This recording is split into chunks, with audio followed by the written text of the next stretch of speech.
কিন্তু বাপ জন্মত হিন্দী একো নাজানো এই ধৰনেৰ ঘটনা ঘটিছে এখন কলেজ আছে ৰাজীৱ গান্ধী কলেজ লেংটিচিঙাত শিক্ষামন্ত্ৰী জানে তাৰ প্ৰিন্সিপালজন একটু বাহাল তবিয়তে আছে কোৰ্টৰ কিবা কিবি ইফাল সিফাল কৰি এডুকেশ্যন ডিপাৰ্টমেণ্টে কোৰ্টৰ নিজক ডিফেণ্ড কৰিব পৰা নাই 2 দিনত PhD লৈ আহিছে 2 দিনত শৰ্ট কৰো আপনাৰ 3 মিনিট 39 সেকেন্ড হব কথাটো বৰ সিৰিয়াছ এই যে লেংটিচিঙাত এই ধৰণৰ এই ৰাজীৱ গান্ধী কলেজখনত প্ৰিন্সিপাল এজনে 2 দিনত PhD আনি পেলাই এত বাহাল তবিয়তে আছে আমি ব্যৱস্থা কৰোঁ মই সেইকাৰণে কৈছোঁ যে এডুকেশ্যনৰ এডমিনিষ্ট্ৰেশ্যন এই এডুকেশ্যনৰ এডমিনিষ্ট্ৰেশ্যন কেনেকৈ আমি সঠিক কৰিম যদি এই ধৰণেই চলি থাকে আৰু কোৰ্টখনটো খোলাই আছে তালৈকে যাব কিবা এটা ইনজাংচন লৈ আহিব আমি ডিফেণ্ড কৰিব নোৱাৰিম আমাৰ চৰকাৰে ডিফেণ্ড কৰিব নোৱাৰিব কোৰ্টতো আৰু এই ধৰণৰ PhD লৈ পেলাই 2 দিনত PhD লৈ পেলাই প্ৰিন্সিপাল হৈ যদি থাকে তেতিয়াহ'লে গোটেই ইউনিভাৰ্চিটিবিলাকত যদি কণ্ট্ৰেকচুৱেল টিচাৰ থাকে আগতে মুখী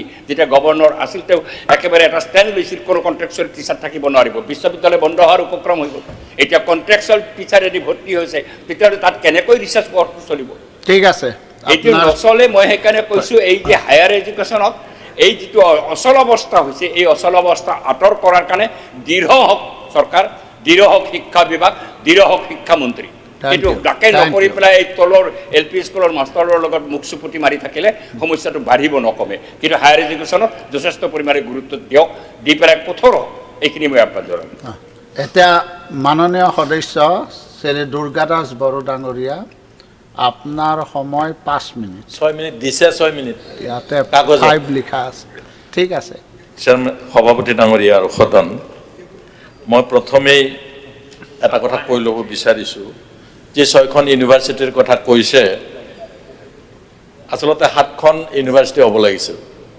লগত কোকৰাঝাৰ কলেজখনো আছিল আৰু যি 7খন ইউনিভাৰ্চিটি হ'ব সেই কলেজ কেইখনে সভাপতি ডাঙৰীয়া একেলগে তেওঁলোকে যোৱা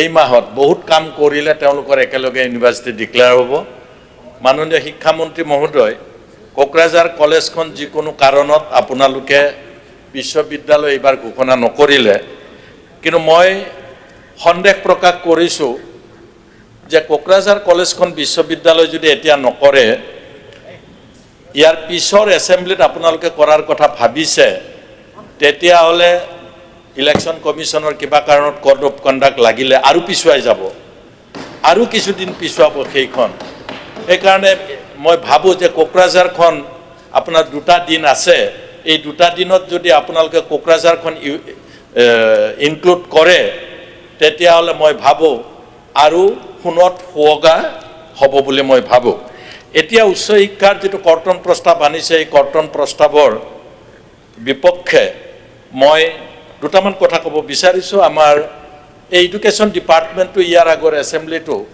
স্পিকাৰ ইনিচিয়েটিভ ছাবজেক্টত প্ৰায় 22 জনতকৈ অধিক বিধায়কে আলোচনা কৰিছে এডুকেশ্যন ডিপাৰ্টমেণ্টটো নিউ এডুকেশ্যন পলিচিৰ পিছত ডেফিনেটলি ৰাজ্য চৰকাৰে প্ৰত্যেকখন ৰাজ্য চৰকাৰে এটা চ্যালেঞ্জৰ সন্মুখীন হৈছে নিউ এডুকেশ্যন পলিচিত যিখিনি কাম কৰিব লাগে সেই কামখিনি কৰাটো অতি সহজ কাম নহয় প্ৰি প্ৰাইমাৰীৰ পৰা আৰম্ভ কৰি একেবাৰে ইউনিভাৰ্চিটিলৈকে যিখিনি কাম তেওঁলোকে কৰিবলগীয়া হৈছে কৰবাত এমালগামেশ্যন কৰিবলগীয়া হৈছে কৰবাত বাইভাৰ্কেট কৰিবলগীয়া হৈছে নতুন ইনফ্ৰাষ্ট্ৰাকচাৰৰ প্ৰয়োজন হৈছে নতুন শিক্ষকৰ প্ৰয়োজন হৈছে বিভিন্ন ঠাইত টিচাৰৰ যিখিনি ক্ৰাইচিছ টিচাৰখিনি জোৰা মাৰিবৰ কাৰণে ৰাজ্য চৰকাৰে অহৰহ প্ৰচেষ্টা চলাইছে মই ভাবোঁ যে নিউ এডুকেশ্যন পলিচি আগৰ এডুকেশ্যন পলিচিত যদি ভুল শুদ্ধ আছিল আমি আলোচনা বহুত কৰিব পাৰোঁ দুখ বহুত উলিয়াব পাৰোঁ কিন্তু আজি যেটো নিউ এডুকেশ্যন পলিচি সেইটো সময় সাপেক্ষ নিউ এডুকেশ্যন পলিচি আছিল কাৰণে আজিৰ দিনটোত ৰাজ্য চৰকাৰেও এটা সুবিধা পাইছে ৰাজ্য চৰকাৰৰ শিক্ষা বিভাগে এটা সুবিধা পাইছে যে তেওঁলোকে নিউ এডুকেশ্যন পলিচিৰ জৰিয়তে যিখিনি আমাৰ ছাত্ৰ ছাত্ৰীসকলক দিব লাগে সেইখিনি তেওঁলোকে দিব পাৰিব মই ভাবোঁ আমাৰ নিউ ৰাজ্য চৰকাৰে এডুকেশ্যনৰ ক্ষেত্ৰত কেইটামান মাইলৰ খুঁটি তেখেতসকলে তৈয়াৰ কৰিছে যদিও 2016 চনৰ পিছত নতুন কলেজ নতুন স্কুল স্থাপনৰ ব্যৱস্থা কৰিছে এইটো আগতে হোৱা নাছিল, কি কাৰণত হোৱা নাছিল সেই কথাটো বেলেগ কথা, কিন্তু তাৰ লগে লগে নিউ এডুকেশ্যন পলিচিৰ পিছত টেকনিক্যালি আমাৰ ছাত্ৰ ছাত্ৰীসকলক বা যুৱক যুৱতীক কেনেকৈ আগুৱাই নিব লাগে তাৰ কাৰণেও ৰাজ্য চৰকাৰে এক সৎ প্ৰচেষ্টা চলাই আহিছে। ইয়াৰ উদাহৰণ হিচাপে এটাই দিব বিচাৰিছোঁ, ভাৰতবৰ্ষত 2খন মাত্ৰ স্কিল ইউনিভাৰ্চিটি আছে, তাৰ 3খন ইউনিভাৰ্চিটি হ'ল, এখন অসমত হৈছে স্কিল ইউনিভাৰ্চিটি, সেইখন দৰং জিলাৰ মঙলদৈত স্কিল ইউনিভাৰ্চিটি হৈছে, যিখন স্কিল ইউনিভাৰ্চিটিয়ে 10,000তকৈও বেছি সমগ্ৰ উত্তৰ পূৰ্বাঞ্চলে নহয় অন্যান্য ৰাজ্যৰ ল'ৰা ছোৱালীও তাতে পঢ়ি তেওঁলোকে স্কিল হ'ব পাৰিব, স্কিল নিজৰ নিজৰ ডিপাৰ্টমেণ্টত তেওঁলোকে পাছ কৰি আহি তেওঁলোকে স্বনিৰ্ভৰশীল হ'ব পাৰিব। তাৰ কাৰণে মই ভাবোঁ যে এইটো যেহেতু টেকনিক্যাল এডুকেশ্যনৰ ভিতৰত পৰে, ৰাজ্য চৰকাৰে এটা খুব ভাল কৰিছে। হয়, যিবিলাক কলেজ ডিক্লেয়াৰ কৰিছে বা কলেজ ইউনিভাৰ্চিটি ডিক্লেয়াৰ কৰিছে, সেই কলেজত খুঁটি নাটি আৰম্ভণিতে থাকিবই। ইউনিভাৰ্চিটিৰ যিটো গাইডলাইন, একেদিনাই ইউনিভাৰ্চিটি ডিক্লেয়াৰ কৰাৰ পিছত বিৰোধী পক্ষৰ যিগৰাকী সদস্য এইমাত্ৰ কৈ উঠিছে, লগে লগে গোটেইখিনি গাইডলাইন সম্পূৰ্ণ কৰি এখন ইউনিভাৰ্চিটি কেতিয়াও ষ্টাৰ্ট কৰিব নোৱাৰে। আজিও যিবিলাক আমাৰ পুৰণি ইউনিভাৰ্চিটি আছে, Dibrugarh university, Guwahati university, Silchar university, যিবিলাক আমাৰ ইউনিভাৰ্চিটি আছে, সেই ইউনিভাৰ্চিটিবিলাকৰ প্ৰয়োজনীয়তা এতিয়াও আছে। আপোনালোকে জানে যে মেডিকেল কলেজ যিবিলাক খুলিছে, সেই মেডিকেল কলেজত নতুন কলেজটো বাদেও এতিয়াও নতুন নতুন প্ৰত্যাহ্বানৰ মেডিকেল কলেজবিলাকে প্ৰত্যাহ্বানৰ সন্মুখীন হ'বলগীয়া হয়। কিছুদিন আগতে গুৱাহাটী মেডিকেল কলেজ তেনেকুৱা ধৰণৰ এক প্ৰত্যাহ্বানৰ সন্মুখীন হৈছিল। এইটো এটা ছিষ্টেমৰ ভিতৰত ৰাজ্যৰ এডুকেশ্যন ডিপাৰ্টমেণ্টে এইটো আগুৱাই লৈ যাবলৈ প্ৰচেষ্টা চলাইছে, তাৰ কাৰণে মই ধন্যবাদ জনাইছোঁ। আমি লেকচাৰ চবে মাৰি থাকোঁ যে উইমেন বা মহিলাসকলক আমি আগুৱাই নিব লাগে, কিন্তু আমি কামে কাজে খুব কম দেখিছোঁ। যেতিয়া কলেজ চৰকাৰে বনোৱা নাছিল, কলেজবিলাক বনাইছিল, ৰাইজে যেতিয়া বনাইছিল, তেতিয়াও মই লক্ষ্য কৰিছোঁ বিশেষকৈ আমাৰ যিসকল উইমেনছ আছে তেওঁলোকৰ শিক্ষাৰ কাৰণে আমি খুব বেছি চিন্তা কৰা নাছিলোঁ। আজি কিন্তু স্পেচিফিকেলি উইমেন কলেজ তৈয়াৰ কৰাৰ কাৰণে ৰাজ্য চৰকাৰে সিদ্ধান্ত লৈছে, কেইবাখন উইমেন কলেজ হৈছে। অধ্যক্ষ ডাঙৰীয়া, মোৰ সময়ে 6 মিনিট, গতিকে আপুনি বহুত আগতে কৈছে, ইয়াতে 2 মিনিটটো এইমাত্ৰ 5 মিনিট কৈ উঠিছে। গতিকে অধ্যক্ষ মহোদয়, মই লগত আৰু দুটা কথাহে ক'ব বিচাৰিছোঁ, সেইটো হৈছে আমাৰ 1 বজাত উত্তৰ হ'ব। আমাৰ যিটো কৰ্তন প্ৰস্তাৱ আনিছে, কৰ্তন প্ৰস্তাৱ অনাসকলক মই কেতিয়াবা ধন্যবাদ দিওঁ এই কাৰণে যে কৰ্তন প্ৰস্তাৱৰ সুযোগতে সপক্ষে আৰু বিপক্ষে যথেষ্ট যুক্তি আমি আলোচনা কৰিব পাৰোঁ আৰু সেই বিভাগটোক আমি পৰামৰ্শ দিয়াৰ সুযোগ পাওঁ। এইখিনিতে মই দুটামান পৰামৰ্শ আগবঢ়াব বিচাৰিছোঁ। সেই ক্ষেত্ৰত হৈছে কিছুদিন আগতে আমাৰ স্কিল মিনিষ্টাৰে এটা কথা ডিক্লেয়াৰ দিছিল হাউচত, যে প্ৰত্যেকটা ব্লকত তেওঁ PPP মোডেই হওক বা পোনপটীয়াকৈ চৰকাৰৰ ফালৰ পৰাই হওক কিছুমান টেকনিকেল ইনষ্টিটিউশ্যন, বিশেষকৈ ITI খোলাৰ কথা কৈছিল। আমি তেনেধৰণে নামবিলাক দিছিলোঁ, কিন্তু তাৰ এতিয়াও ব্যৱস্থা হোৱা নাই। সেইবিলাক অলপ তৎকালীনভাৱে যদি স্কিল মিনিষ্টাৰে সেইবিলাক কৰিবলৈ চেষ্টা কৰে, তেতিয়া ভাবোঁ যিসকল ছাত্ৰ ছাত্ৰী তাত পঢ়ে তেওঁলোকে সুবিধাটো পাব। লগতে যিবিলাক হাই ছেকেণ্ডেৰী হৈছে, সেই হাই ছেকেণ্ডেৰীবিলাক ইমিডিয়েটলি সেই হাই ছেকেণ্ডেৰীবিলাক টিচাৰৰ প্ৰয়োজন, সেই টিচাৰৰ ব্যৱস্থাবিলাক যাতে কৰে। ডেফিনেটলি নতুন হাই ছেকেণ্ডেৰী কৰাৰ সময়ত তাত 4টাকৈ মাষ্টাৰ ডিগ্ৰী হোল্ডাৰ শিক্ষক বিচাৰিছিল, সেইবিলাক আছে যদিও অতিৰিক্তভাৱে শিক্ষকৰ যেহেতু প্ৰয়োজন আছে, তেওঁলোকে হাইস্কুল খণ্ডত যেহেতু পঢ়ায়, তেওঁলোকে যথেষ্ট পঢ়াবলৈ সুযোগ নাপায়। গতিকে তেওঁলোককো অতিৰিক্ত শিক্ষক নিযুক্তি দিয়াৰ কাৰণে ব্যৱস্থা কৰিব লাগে, এই পৰামৰ্শটো আগবঢ়াইছোঁ। গতিকে কেইবাটাও পৰামৰ্শ আগবঢ়াবলৈ আছিল। মই ভাবোঁ বিশেষকৈ বিজ্ঞান শিক্ষা হাই ছেকেণ্ডেৰীবিলাকত কম আছে। অসমৰ বহু অঞ্চলত বিজ্ঞান শিক্ষা নাই, মোৰ সমষ্টিত 0 আছে। গতিকে বিজ্ঞান শিক্ষাৰ ব্যৱস্থাটোতো শিক্ষামন্ত্ৰীয়ে ব্যৱস্থা, মই পৰামৰ্শ আগবঢ়ালোঁ। ধন্যবাদ। মাননীয় অধ্যক্ষ মহোদয়, বিৰোধীয়ে উচ্চ শিক্ষাৰ যি কৰ্তন প্ৰস্তাৱ আনিছে তাৰ বিৰোধিতা কৰি মই দুআষাৰ ক'ব খুজিছোঁ। এইখন সদনতে কলাগুৰু বিষ্ণুপ্ৰসাদ ৰাভাই এষাৰ কথা কৈছিল বক্তৃতাৰ সংক্ৰান্তত, যে মানুহ আৰু বিপ্লৱ এই সংক্ৰান্তত কৈছিলে, যেতিয়া মাকে সন্তান জন্ম দিয়াৰ পিছত সন্তানটোৱে ভূমিষ্ঠ হোৱাৰ পিছত কান্দে। কিয় কান্দে? যে সন্তানটোৱে মাহ ধৰি মাকৰ উষ্ম পেটত থকাৰ পিছত, গৰ্ভত থকাৰ পিছত যেতিয়া মাটিত ঢলি পৰে বা ভূমিষ্ঠ হয়, তেতিয়া জাৰ লাগে, ঠাণ্ডা লাগে, কান্দে। তে মাকে দাঙি নি কোলাত খুৱায় কষ্ট পোৱাৰ কাৰণে। কোমল ঠাইত আছিল, গধুৰ টান ঠাইত জন্ম হোৱাৰ কাৰণে তেওঁ কোলাত তুলি লয়। সন্তানটিৰ কণ্ঠ কান্দোন বন্ধ হয়, সন্তানটি আকৌ কান্দে। উষ্ম গৰ্ভত থকাৰ পিছত যেতিয়া বাহিৰ হোৱাৰ পিছত যেতিয়া জাৰ লাগিল, জাৰ লগাৰ পিছত আকৌ কান্দে, তেতিয়া মাকে চাদৰেৰে ঢাকি দিয়ে। চাদৰেৰে ঢাকি দিয়াৰ পিছত সন্তানটিৰ কান্দোন বন্ধ হয়, সন্তানটি আকৌ কান্দে। কাৰণ মাহ ধৰি মাকৰ নাভিৰ মাজেৰে, নাভিৰ জৰিয়তে যেতিয়া খাদ্য গ্ৰহণ কৰি আছিল, যেতিয়া মাক আৰু সন্তানৰ মাজৰ নাভিডাল কাটি দিয়া হ'ল, কাটি দিয়াৰ পিছত খাদ্য নোযোৱা হ'ল, আকৌ খাদ্যৰ কাৰণে সন্তানটিয়ে কান্দে।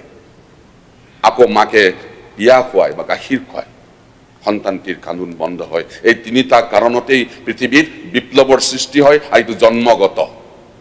প্ৰথমটি হ'ল ভূমিষ্ঠ হোৱাৰ লগে লগে টান পালে, সন্তানটিক দাঙি ল'লে, মাকে কোলাত ল'লে, সেইটো হ'ল বাসস্থান বা সংস্থাপন। দ্বিতীয়টো আকৌ কান্দিলে জাৰ লগাৰ কাৰণে, কাপোৰ দিলে, সেইটো হ'ল বস্ত্ৰ। আৰু তৃতীয়টো হৈছে মাকে খাদ্য প্ৰদান কৰি, সেইটো খাদ্য। এই অন্ন, বস্ত্ৰ আৰু বাসস্থানৰ কাৰণে গোটেই পৃথিৱীত বিপ্লৱ হয়, আৰু গোটেই পৃথিৱীত আজিৰ এই সমস্যাৰ সৃষ্টি হয়। এই সমস্যা সমাধান কৰিবৰ কাৰণে পিছৰ পৰ্যায়ত বহু নীতি গ্ৰহণ কৰা হয় চৰকাৰৰ দ্বাৰা। তাৰে এটা নীতি হৈছে এই শিক্ষা নীতি। এই শিক্ষা নীতি আৰু কৃষি, এই শিক্ষা আৰু কৃষি নহ'লে পৃথিৱীখন কেতিয়াও উন্নত পৃথিৱী হ'ব নোৱাৰে, উন্নত সমাজ হ'ব নোৱাৰে। আৰু অসমত আজিৰ এই চৰকাৰ ডক্টৰ হিমন্ত বিশ্ব শৰ্মাৰ নেতৃত্বত, মুখ্যমন্ত্ৰীত্বত, আৰু ডক্টৰ ৰণোজ পেগু ডাঙৰীয়াৰ বিচক্ষণতা, আমাৰ অসমৰ শিক্ষানীতিৰ যি ব্যৱস্থা আমি গ্ৰহণ কৰিবলৈ গৈ আছোঁ, সেই ব্যৱস্থাই আমাক অসমখনক আৰু দুখোজ তিনি খোজ আগুৱাই লৈ গৈ আছে, আৰু দুপে আৰু বহুত খোজ আগুৱাই লৈ যাম। আমি এইখিনি কথা ক'বলৈ যাওঁতে আমি এটা কথা চিন্তা কৰিব লাগিব। মাননীয় বিত্তমন্ত্ৰী মহোদয়াই যেতিয়া বাজেট কৈছিলে, বাজেটৰ কথা কওঁতে তেওঁ কৈছিলে যে আমি বাজেটত উচ্চ শিক্ষাৰ কাৰণে কি গ্ৰহণ কৰিম, যাক কোৱা যায় সীমিত আকাশ।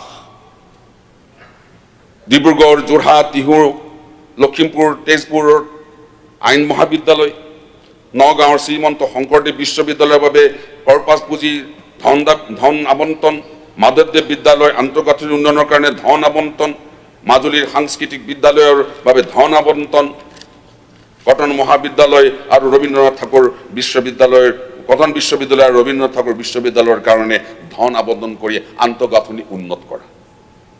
স্নাতকৰ আগছোৱাত অৰ্থাৎ প্ৰাক স্নাতক ছাত্ৰ ছাত্ৰীসকলৰ কাৰণে বিনামূলীয়া পাঠ্যপুথি প্ৰদান কৰা। তাৰ কাৰণে 4,954.11 লাখ টকা অনুমোদন জনোৱা হৈছিল। দৰিদ্ৰ সীমাৰেখাৰ তলৰ 3,57,903 গৰাকী ছাত্ৰ ছাত্ৰীৰ বাবে 346খন মহাবিদ্যালয় আৰু বিশ্ববিদ্যালয় মাচুল ৰেহাই আঁচনিৰ যোগেদি 8,171.47 লাখ টকাৰ লগতে 3,54,331 গৰাকী প্ৰাক স্নাতকলৈ পাঠ্যপুথি সাহায্য হিচাপে 3,543.41 লাখ টকাৰ লগতে 80খন মহাবিদ্যালয়ৰ আন্তঃগাঁথনিৰ উন্নয়নৰ বাবে 2,050 লাখ টকা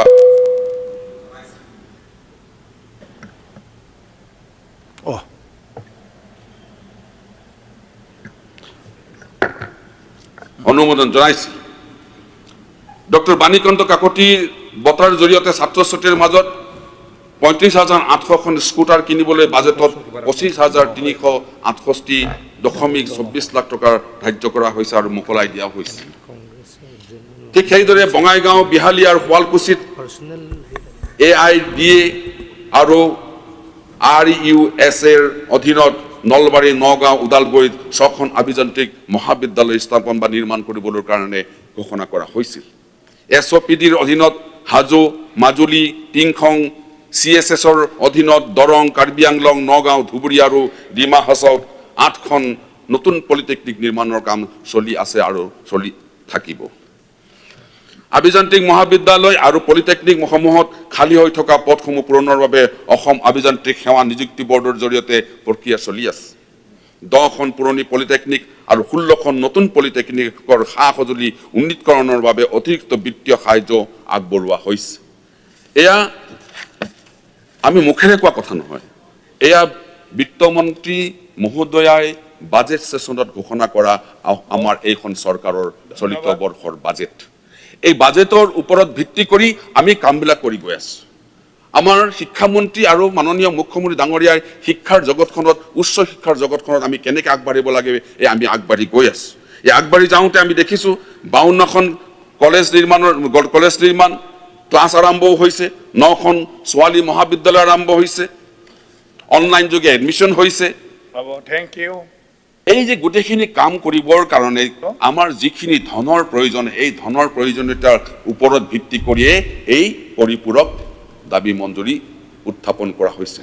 আৰু পৰিপূৰক দাবী মঞ্জুৰি উত্থাপন কৰাৰ পাছত আমাৰ বিৰোধী পক্ষই যি ইয়াৰ বিৰোধিতা কৰিছে, এই বিৰোধিতাটো তেখেতসকলে উঠাই ল'ব লাগে আৰু উঠাই লৈ আমাৰ এই সমাজখনক শিক্ষাৰ দিশেৰে উন্নত কৰিবৰ কাৰণে যি ব্যৱস্থা মুখ্যমন্ত্ৰী ডাঙৰীয়াই লৈছে, এই ব্যৱস্থাক আগবঢ়াই নিবৰ কাৰণে দিব লাগে। ধন্যবাদ। সন্মানীয় অধ্যক্ষ ডাঙৰীয়া, আমি কৰ্তন প্ৰস্তাৱৰ সপক্ষে বক্তব্য দাঙি ধৰিব খুজিছোঁ। খুব কম সময় যিহেতু মই পটাপট ক'ব খুজিছোঁ, মই বেলেগ ক'ব নোখোজোঁ যে আচলতে অসমৰ শিক্ষাৰ ষ্টেণ্ডাৰ্ডটো কেনেকুৱা সেইটো চাবৰ কাৰণে all India survey on higher education যিটো ৰিপৰ্ট আছে, শেহতীয়া ৰিপৰ্ট, সেই ৰিপৰ্টটো চাই দিলে আইনাখন দেখি যাব অসমৰ পজিশ্যনটো কেনেকুৱা। বেলেগ একোৱে ক'ব নালাগে। গ্ৰছ এনৰলমেণ্ট ৰিপৰ্টটো যদি চাওঁ তেতিয়াহ'লে তাত দেখা গৈছে যে অসমত গ্ৰছ এনৰলমেণ্টটো হ'ল 17.5 আৰু নেশ্যনেলটো তাতকৈ বহুত বেছি 27.3, আৰু যদি ৰাজ্য হিচাপে চাওঁ দিল্লীৰ 47.6 বা তামিলনাডু হিচাপে যদি চাওঁ তেতিয়াহ'লে 46.9। গতিকে আৰু কি ক'ম, আমাৰ অৱস্থা বেয়া। কথাটো মানি লৈ তাৰ পাছৰ কথাখিনি ক'ব খুজিছোঁ। এতিয়া অসমত যিটো NEP আৰম্ভ কৰা হ'ল, তাত মাল্টি ডিচিপ্লিনাৰী এডুকেশ্যন আৰম্ভ কৰা হ'ল। তাত আমি ৰাখিছোঁ যে ক'ৰ ছাবজেক্ট আছে, জেনেৰিক আছে, স্কিল এনহান্সমেণ্ট আছে, এবিলিটি এনহান্সমেণ্ট আছে, ভেলু এডেড ক'ৰ্চ আছে, নতুন গোটেই বস্তুখিনি চব নতুন কৰি দিলে। এতিয়া মই জনাব খোজোঁ যে এই ক'ৰ্চবিলাক পঢ়াবৰ কাৰণে আমাৰ ইনফ্ৰাষ্ট্ৰাকচাৰ 90% কলেজতে নাই, 90% কলেজতে নাই। এই কথাটো এডুকেশ্যন ডিপাৰ্টমেণ্টে বুজি লোৱা দৰকাৰ। 2 নম্বৰ, আমি কৈছোঁৱে যে আগতে ক'ৰ্চ আছিলে 4টা, এতিয়া ক'ৰ্চ হৈ গ'লগৈ কলেজবিলাকত 6টা। শ্ৰেণীকোঠা নাই, স্মাৰ্ট ক্লাছ নাই, ডিজিটেলাইজেশ্যন নাই, টিচাৰ্ছৰ সংখ্যা কম, ছফ্টৱেৰ ডেভেলপাৰ লাগে, গ্ৰাফিক ডিজাইনাৰ লাগে, স্কিল ক'ৰ্চ লাগে। এইবিলাকৰ কাৰণে যোগ্য ফেকালিটিৰ পলিচিটোও ভালকৈ লোৱা নাই। কলেজে দিবনে, চৰকাৰে দিবনে, সেইটোও ভালকৈ পলিচি এতিয়ালৈকে লোৱা নাই। গতিকে তাৰ ফলস্বৰূপে এই গোটেই কলেজবিলাকত এটা সাংঘাতিক ধৰণৰ এটা প্ৰব্লেম, এটা পাজুলিং পজিশ্যন এটা চলি আছে। এই বস্তুটো সকলোৱে বুজি লোৱা দৰকাৰ। 3+1 এতিয়া কৰি দিয়াৰ পাছত, মানে ডিগ্ৰীটো যেতিয়া 3+1 কৰি দিলে, প্ৰতি বছৰে ৰিকুৱাৰমেণ্ট পূৰা বাঢ়ি গুচি গ'ল। এতিয়া ফাৰ্ষ্ট ছেমিষ্টাৰতে 6টা ৰুম লাগে, এতিয়া 6টা ৰুম, ফাৰ্ষ্ট ছেমিষ্টাৰত 6টা ৰুম লাগে। এতিয়া এই ছেমিষ্টাৰবিলাকৰ কাৰণে যি ৰুমৰ ইনফ্ৰাষ্ট্ৰাকচাৰ লাগে, কোনখন কলেজত, কেইখন কলেজত আছে, অসমত কেইখন কলেজত এই ইনফ্ৰাষ্ট্ৰাকচাৰ আছে, এইটো এডুকেশ্যন ডিপাৰ্টমেণ্টে এই কথাটো বুজি ল'ব লাগে আৰু এই ইনফ্ৰাষ্ট্ৰাকচাৰ ডেভেলপ কৰিবৰ কাৰণে ব্যৱস্থা ল'ব লাগে। পাঠ্যপুথি, স্কিল যে ইণ্ডিয়া পঢ়াব লাগে, আণ্ডাৰষ্টেণ্ডিং ইণ্ডিয়া যে পঢ়াব লাগে, য়োগা যে পঢ়াব লাগে, ছফ্টৱেৰ ডিজাইন যে পঢ়াব লাগে, এইবিলাকৰ পাঠ্যপুথি আছেনে? তাৰ কাৰণে কিবা ব্যৱস্থা কৰা হৈছেনে? আচলতে এতিয়ালৈকে সঁচাকৈ এইবিলাক বস্তু কিবা এটা কৰা হৈছেনে? নাই কৰা। গতিকে আমাৰ এডুকেশ্যনৰ অৱস্থা এতিয়া যে আগতকৈ বেছি বেয়া হ'ব, এই কথাটো বুজি লোৱা দৰকাৰ। শিক্ষকৰ যেনেকৈ অভাৱ, পাঠ্যপুথিৰ তেনেকৈ অভাৱ। আনহাতে massive online and offline course MOOC যিটো হ'ল, এইটোত মানে কি হৈ গ'ল, এতিয়া ল'ব লাগে বুলি কৈ দিয়া হ'ল।